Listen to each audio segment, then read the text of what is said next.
Hello friends, welcome back to my channel Karthik Telugu news. LPG gas సిలిండర్లకు సంబంధించి ఒక important update news అయితే రావడం జరిగింది. దీని గురించి మరిన్ని విషయాలు ఈ వీడియోలో తెలుసుకుందాం.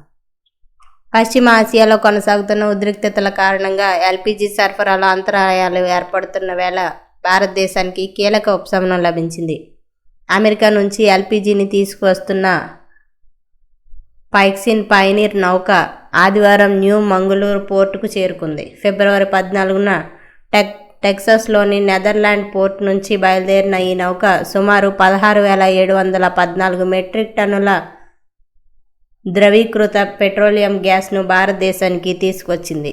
ఈ సరుకును ఏజిస్ లాజిస్టిక్స్ ద్వారా అన్లోడ్ చేస్తున్నారు. ఇక ఒకరోజు ముందే రష్యా నుంచి వచ్చిన ఆక్వా టైటాన్ ట్యాంకర్ కూడా మంగళూరు తీరానికి చేరుకుంది. సుమారు 7.7 లక్షల బ్యారెళ్ల ముడి చమురుతో వచ్చిన ఈ నౌక మొదట చైనాకు వెళ్లాల్సి ఉండగా దారి మళ్లించి భారత్కు చేరడం గమనార్హం.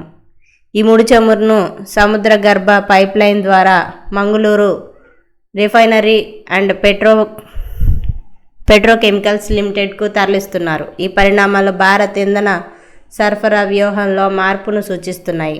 పశ్చిమ ఆసియా నుంచి సంప్రదాయ సరఫరాలు అంతరాయం ఎదుర్కొంటున్న నేపథ్యంలో అమెరికా, రష్యా వంటి ప్రత్యామ్నాయ వనరులపై ఆధారపడటం పెరిగింది.